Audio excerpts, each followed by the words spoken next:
बाणे वेदिले जिव्हारा वाहती रुधिराचे पुर विकळ पडता शरीर हर्ष निर्भर विराधा. राम नावाचा बाण या राक्षसाच्या छातीवरती लागलेला आहे. धाड दिशी जमिनीवरती तो विराध पडलेला आहे. त्या बाणाच्या जखमेमुळे त्याच्या हृदयामधून रक्त वाहू लागलेला आहे. बेशुद्ध अशा प्रकारे तो पडलेला विराध, परंतु त्याला ज्ञान प्राप्त झालं आणि तो हसतमुखाने रामाकडे पाहू लागलेला आहे आणि मनामध्ये नामाचं स्मरण करू लागलेला आहे. भेदता श्रीरामाचा बाण विकळ द्रिया चलित प्राण वाये सुख पावला संपूर्ण दुःख खनिदर्ण श्रीराम बाणे. ज्याला राम बाण लागला तो त्या राम बाणाने न मरता त्याचा उद्धार होतो. जसं तुम्हाला सुद्धा 4-5 वर्षापूर्वी राम नावाचा बाण लागला आणि तो बाण काही चैन पडू देईना. पुन्हा पुन्हा रामायण लावायचं, पुन्हा पुन्हा राम नामस्मरण व्हावं, अशा प्रकारचा उल्हास आणि मनामध्ये जसा तुमचा आनंद होतो आहे तसाच आनंद त्या राम बाणाने विराधाला झालेला आहे. गाव लागता भावे दुःख दुःख जावनी पावला सुख विराध झाला परम हरिख बाणे आलोलिक सुखी केले. बरं, बाण लागल्यानंतर दुःख व्हायला पाहिजे, यातना व्हायला पाहिजे, त्रास व्हायला पाहिजे, परंतु या विराधाला त्या बाणाचा कसल्याही प्रकारचा त्रास वाटत नाही. उलट राम हे नाव मुखामध्ये आल्यामुळं त्याच्या मनाला आनंद वाटू लागलेला आहे, आत्म्याला त्याच्या सुख वाटू लागलेला आहे. आणि जो बाण राम राम करत आलेला होता तेच राम नामाचं स्मरण हा विराध हस्तमुखाने करू लागलेला आहे. धन्य धन्य हे श्रीराम मूर्ती, धन्य धन्य हे बाणाची सुख शक्ती, धन्य धन्य हे सीता सती स्पर्श निर्मुक्ती राक्षसत्वा. आतापर्यंत विराध हा राक्षस होता, परंतु ज्यावेळी त्याला राम बाण लागला त्यावेळी त्याचं राक्षसत्व नाहीस झालेलं आहे. म्हणजे आज सुद्धा किती राक्षसी प्रवृत्तीचे माणसं असू द्यात, खाणारे पिणारे असू द्यात, त्यांना जर का राम नावाचा बाण लागला तर ते सगळं सोडून देतात आणि साधू संतासारखे होतात, मागचं सगळं विसरून जातात. आणि राम या नावामध्ये किती ताकद आहे, राम या नावाचा किती आनंद आहे, या आनंदाचा ते उपभोग घेतात. अशाच प्रकारचा या विराधाला बाण लागला, तो सगळं काही विसरून गेला आणि रामामध्ये किती सुख आहे, रामामध्ये किती आनंद आहे, याचा तो आनंद उपभोगू लागलेला आहे. आणि म्हणू लागलेला आहे की रामा, अरे किती तू धन्य आहेस, तुझ्यामुळे हा असणारा विराध या ठिकाणी मोक्षाला पावलेला आहे, राक्षसाचा उद्धार तुझ्यामुळे झालेला आहे. धन्य धन्य रामा तुझे, धन्य लक्ष्मणा तुझे आणि धन्य धन्य सीता तुझी धन्य. लक्ष्मणे कोपणे उदाट घोर रण्य केले सपाट माझ्या मोक्षाशी ते वाट केले निर्दुष्ट सौमित्रे. आणि तो लक्ष्मणाला विराध म्हणू लागलेला आहे की लक्ष्मणा, खरं उपकार तुझा म्हणावा लागल. तुझ्या एकाच बाणानं तुमच्यामध्ये आणि आमच्यामध्ये जे काही असणारे मोठमोठे वृक्ष होते हे सगळे वृक्ष तुटल्या गेले आणि त्यामुळं तुमची आणि माझी भेट झाली. भेट झाल्यामुळं राम नावाचा बाण मला लागला आणि माझ्यासारख्या राक्षसाचा उद्धार लक्ष्मणा तुझ्यामुळे झालेला आहे. जो काकारी शुद्ध मित्र त्याशी म्हणती सौमित्र लक्ष्मण सौमित्र साचर अति अपवित्र श्रीराम बाणे. लक्ष्मणा, तुला सौमित्र म्हणतात हे अगदी तंतोतंत खरं आणि त्या नावाला शोभणारा असं आहे. सौमित्रा, खरंच तू सुमित्र आहेस. जो मित्राच्या भल्यासाठी वागतो, भल्यासाठी जगतो आणि भल्यासाठी करतो त्याला सुमित्र म्हणलं पाहिजे. लक्ष्मणा, तू सुद्धा माझ्या भल्यासाठी हे झाड तोडलेस आणि रामाने माझ्या भल्यासाठी बाण मारला. लक्ष्मणा, तुझ्यामुळे हे सगळं काही घडून आलेलं आहे, म्हणून तू माझा सुद्धा मित्र आहेस. नुसता मित्र नाहीस तर सुमित्र आहेस. जसं तुला सुमित्र म्हणतात तसा तू सुमित्र सुद्धा आहेस. मी राक्षसातल्या पवित्र, श्रीराम बाने केले पवित्र. माझा वंदिती सुरनर, सुखी साचार केलो बाने. रामा, मी खर तर राक्षस आहे, अतिशय निंद्य आणि हीन जातीचा आहे. मी उद्धार करण्याच्या लायकीचा सुद्धा नाही.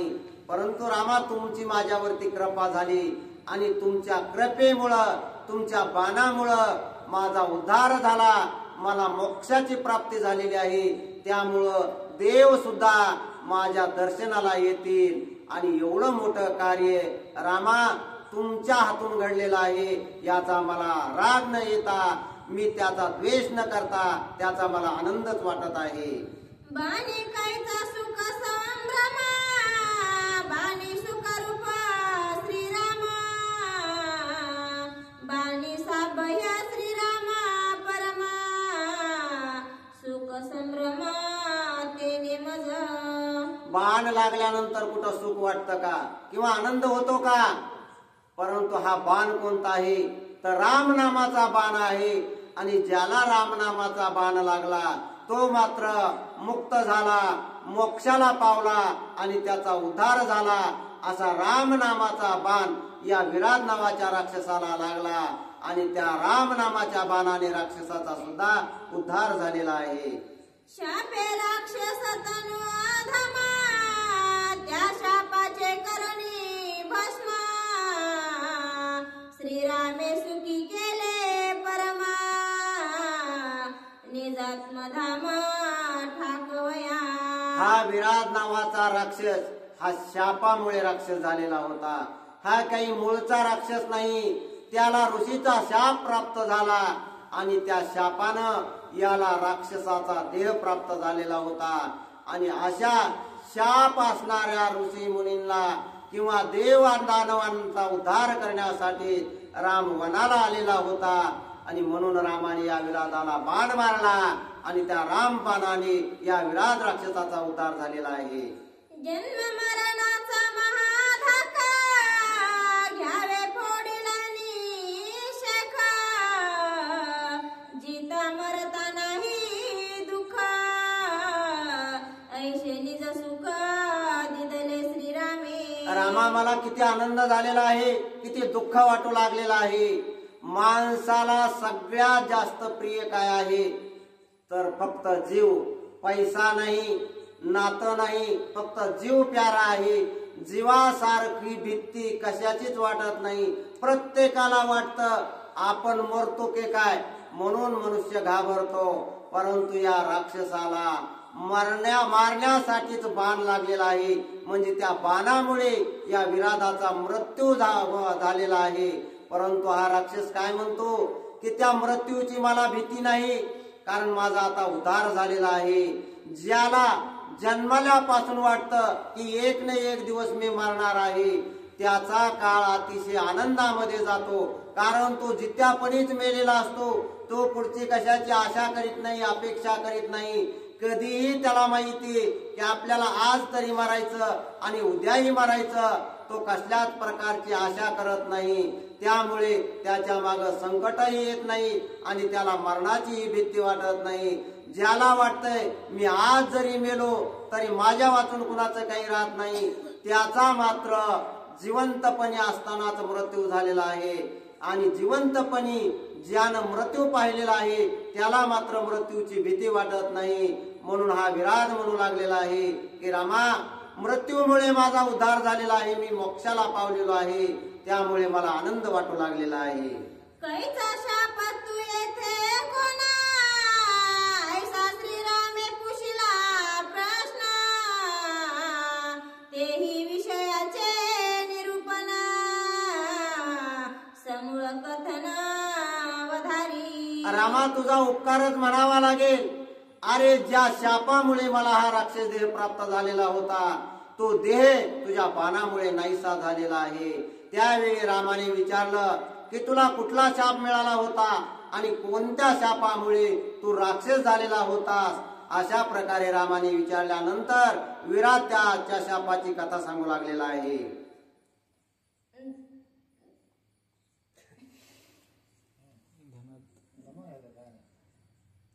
धनदस कुबेर तुझा नसी, तेने पाचारिले गावयासी.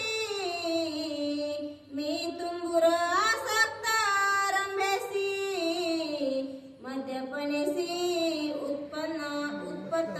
हा विराट राक्षस का झाला होता आणि कसा झाला होता याची कथा तो स्वतःच्या मुखाने रामाला सांगू लागलेला आहे की रामा आहे, मी असणारा तुंबरू नावाचा गंधर्व, अतिशय सुंदर अशा प्रकारचं गायन करणारा आणि अतिशय मधुर अशा शब्दामध्ये मी गायन करणारा, म्हणून अतिशय आनंदाने धनद कुबेर म्हणजे जो धनाचा मालक आहे, जो धनाचा राजा आहे, त्या कुबेरानं एकदा उत्सवासाठी मला गायनाला बोलावलं आणि त्यावेळी मात्र मी ते गायन करण्यासाठी गेलो, परंतु त्यावेळी मी दारू पिलो होतो, नशापान केलेलं होतं आणि त्यामध्ये माझी मती भ्रष्ट झाली.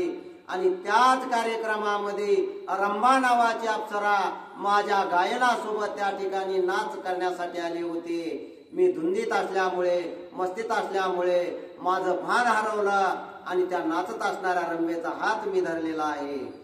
बळे मजनेले तेथा, देखो नियमदगार विता. तू राक्षस होसी उन्मता, घोरवनत घोरा. अशा प्रकारे त्या भरदरबारामध्ये मोठ्या कार्यक्रमामध्ये माझ्या हातून मोठी चूक झाली आणि म्हणून त्या चुकीची शिक्षा मला तू राक्षस होऊन पडशील अशा प्रकारचा शाप प्राप्त झाला. आणि म्हणून मी त्यावेळेस पासून हा असणारा राक्षस देह धारण करून या वनामध्ये राहू लागलो. शाप ऐकतात पुता, मी झालो भयाभिता. लोटांगण घालूनी तेथा, हुशार पार्थ प्रार्थिला. ज्यावेळी मला शाप दिला होता त्यावेळी मला भीती वाटली. राक्षस होणं काही चांगलं नाही, म्हणून मी त्याचे पाय धरले आणि विनवणी केली, क्षमा मागू लागलो. त्यावेळी मला क्षमा म्हणून त्याने एक उशाप दिलेला आहे.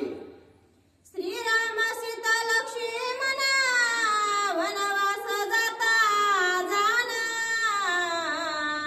तू करीसी सीता हरणा, युद्ध दारुण होईल. त्यावेळी काय शाप दिला होता तर तू ज्यावेळी विराट नावाचा राक्षस होऊन वनामध्ये हिंडशील त्याच्या काही काळानंतर राम, लक्ष्मण आणि सीता हे वनवासाला येतील आणि वनवासाला आल्यानंतर त्याची पत्नी सीता तू चोरून ठेवायचीस आणि त्यामुळं राम तुला बाण मारेल आणि तो बाण लागल्यानंतर तुझा उद्धार होईल. ती वेळ आज रामा तुमच्यामुळं आली आणि म्हणून माझा उद्धार या ठिकाणी झालेला आहे. लागता श्रीरामाचा बाणा, तू तात्काळ सांडिसी प्राण. तेव्हा जाऊनी शाप बंधना, निजात्मा भुवना पावसी. त्यावेळी राम बाण मारेल आणि त्या बाणामुळं तुझा उद्धार होईल आणि उद्धार झाल्यानंतर तू शापमुक्त होशील आणि शापमुक्त झाल्यानंतर तो मूळचा असणारा तुंबरू नावाचा जो गंधर्व आहे तो गंधर्व होशील आणि पुन्हा या ठिकाणी येऊन स्वर्गस्थानाला प्राप्त होशील. अशा प्रकारचा उशाप मला त्यावेळी प्राप्त झालेला होता. ऐशी उशापाची निज कथा, ते आजी झाली तत्वता. तुझा बाण लागता श्री रघुनाथा, अलौकिक सुख प्राप्ती. विराट रामाला म्हणू लागलेला आहे की रामा, त्या उशापाची वेळ त्यावेळी जी ठरली होती ती वेळ आज मला प्राप्त झालेली आहे आणि म्हणून तुझ्या बाणाने माझा उद्धार झालेला आहे. उद्धार झाल्यामुळं मी शापमुक्त झालेलो आहे. तुझ्या बाणाची होता भेटी, हक्क हो हा हो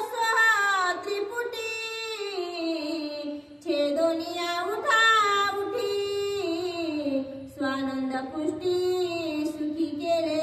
रामा तुझा बाण लागला आणि तो बाण लागल्यामुळे माझी त्रिपुटी नाहीशी झाली. अहम म्हणजे अहंकार, सोहम म्हणजे मी आणि कोहम म्हणजे कोण आहे याचा विसर पडणं. म्हणजे अहंकारामुळे माणूस स्वतःला विसरतो, देहभान विसरतो, सर्व काही विसरतो आणि त्या अहंकाराच्या धुंदीमध्ये मस्तीमध्ये वागायला लागतो. त्यामध्ये अनेक प्रकारचे अपराध करतो, अनेक प्रकारचे गुन्हे करतो आणि त्याच्या हातून असंख्य असे पाप घडतात. परंतु ही असणारी त्रिपुटी रामा तुमच्या बाणामुळे झालेली आहे.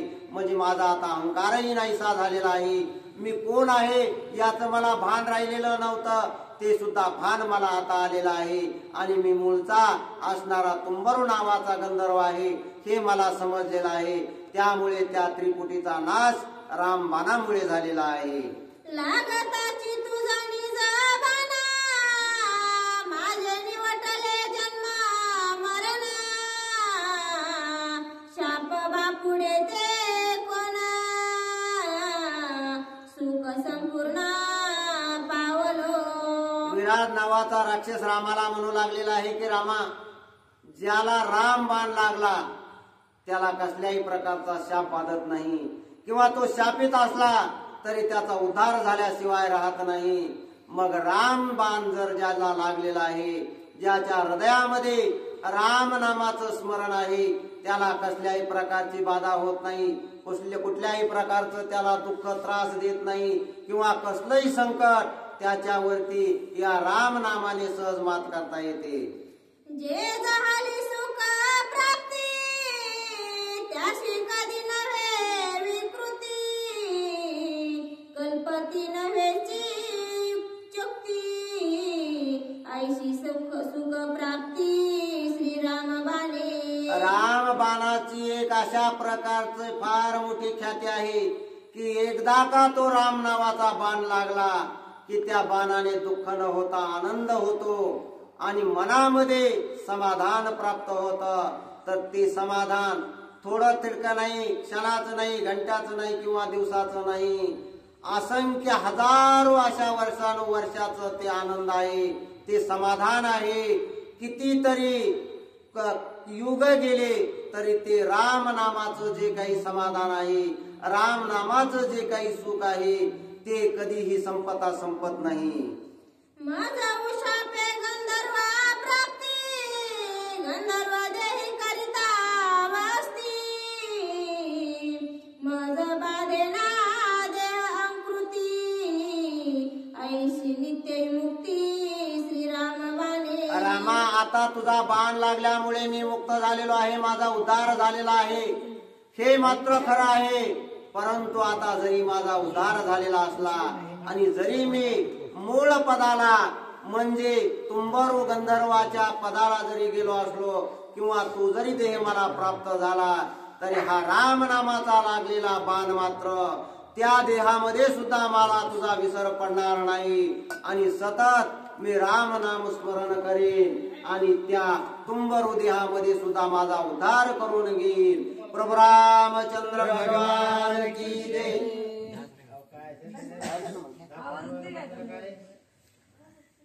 थोडं बसायला पाहिजे बरं का, हळूहळू सवय लागत नाही मस्त.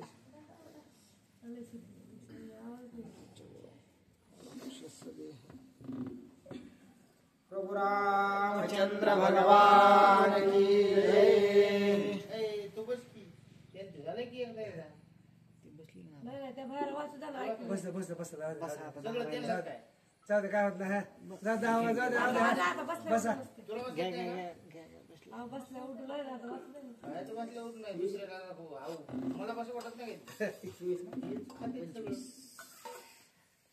प्रभु रामचंद्र भगवान की जय. ऐसे बोलून आपण श्रीरामासे केले नमना, तव विरागासे विमान दैदिप्यमान उतरले. प्रभु रामचंद्र भगवान की जय. त्या ठिकाणी असणार विराधाने आपलं कल्याणाचं साधन ओळखून ज्या प्रभू रामचंद्र लक्ष्मणजी सीता हे वनात येऊन आल्यामुळं त्याने भक्तीला असणारा स्पर्श केलेला आहे. आणि भक्तीला स्पर्श केल्यामुळं संतरूपी असणार जे काही लक्ष्मणजी आहेत त्यांनी मोह माया ममता षडविकार या सगळ्याचं म्हणजे जे काही झाडं असणार ते तोडून टाकले आणि अशा प्रकारे सगळ्याचं खंडन करून पुन्हा भक्ती ज्याच्याकडे असणार आहे अशा प्रकारचा जो विराट आहे त्याला प्रभू रामचंद्राच्या समक्ष आणलं आणि ज्यावेळेस प्रभू रामचंद्राच्या समक्ष आणल्याबरोबर प्रभू रामचंद्राने नामरूपी ज्या असणारा त्याला प्रसाद दिला, बाणरूपी असणारा त्याच्यावर असणारा घात केला आणि देह नावाचं जे काही असणारं जन्म मृत्यूचं साधन आहे ते समूळ नष्ट केलं आणि विराधाला मुक्त त्या ठिकाणी केलं आणि असं मुक्त केलं की जे काही असणारं वैकुंठातलं विमान आहे ते विमान असणारं त्याच्यासाठी सज्ज होऊन त्याला नेण्यासाठी आलेलं आहे. राक्षस देह सांडून इच्छिते विराट बैसता विमाना प्रती श्रीरामाची वस्ती स्थिती गमनोक्ती सांगत. आणि अशा प्रकारे असणार ज्या वेळेस तो विराट विमानात बसला जाण्यासाठी सज्ज झाला त्यावेळेस आता असणार त्याला सद्बुद्धी प्राप्त झालेली आहे आणि तो पुढचं जे काही असणार प्रभू रामचंद्र आता इथून पुढे कुठं जायचंय काय करायचंय ह्या ज्या गोष्टी आहेत आणि जशा प्रकारे असणार सुलभ प्रभू रामचंद्रांना होतील त्याचा असणारा वचनोक्ती त्या ठिकाणी बोलू लागलेला आहे. येतो निया अर्ध योजना क्षरभंग वसे तपोधना तपस्ते जे दैदिप्यमान ते आपण अवश्य जावे. आणि आता प्रभू रामचंद्रांना विराधाने सांगितलं की हे भगवन तुम्हाला आता जे काही जायचं आहे त्याच्यासाठी मी एक असणारा उपाय सांगतो की इथून अर्ध योजनेपर्यंत असणार जे शरभंग ऋषीचा आश्रम आहे ते सुद्धा अत्यंत तपस्वी अशा प्रकारचे आहेत. आगाध अशा प्रकारचा असणारा तपश्चर्या त्यांनी केलेली आहे आणि अत्यंत ज्ञानी प्रबुद्धवान अशा प्रकारचे जे शरभंग ऋषी आहेत त्यांचा आश्रम तुम्हाला राहण्यासाठी अत्यंत उपयुक्त अशा प्रकारचा आहे. तो तुम्हा वनवासाची गती सांगेल वनवासाची स्थिती जेन त्यास निज मुक्ती जाण निश्चिते श्रीरामा.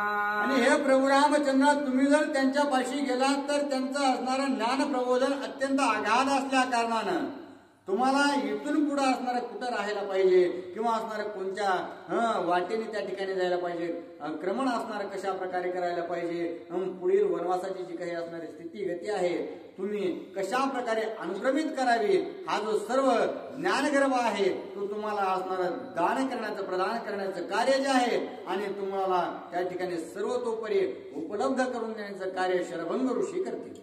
इंद्र आला शरभंगापासे त्यासे न्यावया सत्य लोकासी तो राहिलासे तुझे भेटीसे सत्य लोकासे नवचोनी. आणि जे शरभंग ऋषी आहेत त्यांचं या पृथ्वी तलावरती सगळं जे काही काम होतं कार्य होतं ते पूर्ण संपलं होतं आणि त्याच्यामुळं त्यांना नेण्यासाठी असणारे इंद्र स्वतः विमान असणारा घेऊन आलेला होता. परंतु त्या शरभंग ऋषीने त्याच असणाऱ्या इंद्राला सांगितलं की मला असणारा जरी माझा काळ संपलेला असला तरी या वनामध्ये या आश्रमामध्ये प्रभू रामचंद्र येणार आहेत आणि त्या प्रभू रामचंद्राची असणाऱ्या भेटी घेण्याची माझी अत्यंत आवड आहे आणि त्याच्यामुळं मी आता काही येऊ शकत नाही. ज्यावेळेस प्रभू रामचंद्राची भेट घेईन त्यावेळेस असणारं निश्चित मी येईन.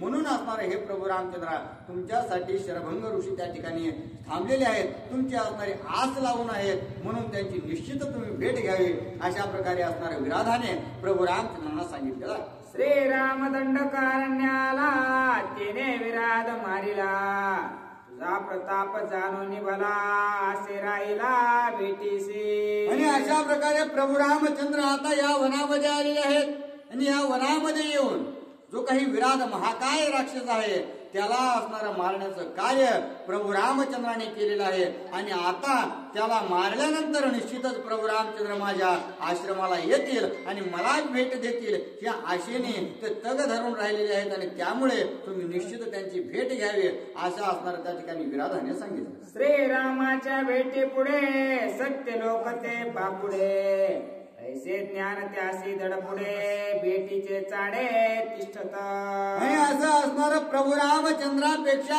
कोणताही स्वर्ग असो वैकुंठ असो मृत्यूलोक असो कोणतंही सुख असणार अपूर्त अशा प्रकारचं आहे. कारण ज्ञानदेवा पाठ हरी हा वैकुंठ त्याच्यामुळे हरीच जर वैकुंठ असेल आणि वैकुंठ जर आपल्या दाराला त्या ठिकाणी येणार असेल तर कोणत्या असणाऱ्या वैकुंठामध्ये किंवा असणाऱ्या सत्य लोकाला जाण्याची गरज नाही. म्हणूनच त्या ठिकाणी शरभंग ऋषी असणारे तुमची वाट पाहत आहेत अशा प्रकारे आणि त्याच्यामुळे तुम्ही त्यांना भेट द्यावी असं विराधाने सांगितलं. मज सुखी केले राक्षसासे तैसाच सुखी करे शरभंगासे. विराधे सांगोनी श्रीरामासे पुढती तिघांचे वंदिले. आणि आता विराधाने सांगितलं की हे भगवान तुम्ही जशा प्रकारे असणारा मी पापी असून सुद्धा माझा तुम्ही उद्धार केलेला आहे आणि मला अत्यंत सुखी केलेला आहे. मला असणाऱ्या आत्मप्राप्तीला प्रदान करून जशा प्रकारे मला सुखोर्मी असणारे दिलेले आहे तशाच प्रकारे जे काही शरभंग ऋषी आहेत त्यांना सुद्धा तुम्ही असणाऱ्या भेट देऊन अत्यंत सुखकर करा अशा प्रकारची विनंती विराधाने केली आणि तो असणारा आपल्या धामाला जाण्यासाठी सज्ज झालेला आहे. मग बैसो निर्माने प्रवेशला निजात्मभुवने. श्रीरामचरित्र देखोने विस्मय मने सुरवरा. आणि अशा प्रकारे असणाऱ्या विराधाने सांगून असणारा आपल्या रथामध्ये त्या काही विमानामध्ये बसून असणारा आपल्या निजधामाला ज्या धामाला असणारा तो पहिला राहत होता त्याच असणाऱ्या जागेवरती गेलेला आहे. आणि ज्यावेळेस प्रभू रामचंद्राच्या अशा कृतीने एका महापाप्याला सुद्धा असणारं उद्धरण्याचं कार्य भगवानाने केलेलं आहे, प्रभू रामचंद्राने केलेलं आहे. आणि हे ज्यावेळेस देवादिकांनी पाहिलं त्यावेळेस असणार आश्चर्य सर्व देवादिकांना झालेलं आहे. मग करते जय जयकार वर्षते सुमनांचे संभार. विराध वधोनी दुर्धरा श्रीरामचंद्रा निज विजयी. आणि अशा प्रकारे प्रभू रामचंद्राने या विराधावर विजय मिळवला. आणि अशी जी काही स्तुती आहे ती स्तुती देवादिदेव करू लागले आहेत, भगवंताच्या नामाचा गजर करू लागले आणि प्रभू रामचंद्रावरती असणार पुष्पवृष्टी करू लागलेली आहे. विराधाचे घोरवना तेथे शके कोणा. तुही तारीला विंदोनी बाणा कृपाळू पूर्णा श्रीरामा.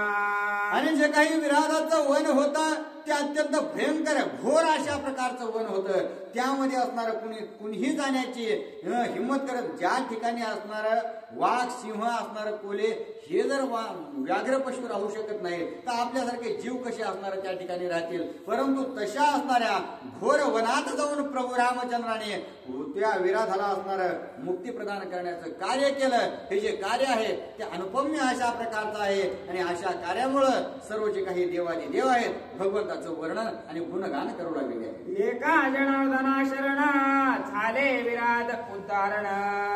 पुढे शरभंगाचे दर्शन कथा पावना अवतारा. आणि नाद बाबा जनार्दन स्वामींना गुरुवर्यांना शरण जाऊन सांगू लागलेले आहे की अशा प्रकारे असणारा दुष्ट असणारा महापातकी असणारा घोर असणारा जो काही विराध आहे त्याचा असणारा उद्धार करण्याचं कार्य भगवान प्रभू रामचंद्राने केलेलं आहे. आणि त्याला जशा प्रकारे सुखी केलं तशाच प्रकारे असणारा आता पुढे जाऊन शरभंग ऋषींच्या आश्रमाला ते भेट देतील आणि शरभंग ऋषींना देखील तसं सुख प्रदान करतील असा असणारा नाद बाबा आपल्या गुरुवरांना शरण जाऊन सांगू लागले. स्वस्ती श्री भावार्थ रामायणे अरण्य कांडे एका काष्टिकाय विराध वधो नाम द्वितीयोऽध्याय गोडा पुंडलिक विठ्ठल श्री ज्ञानदेव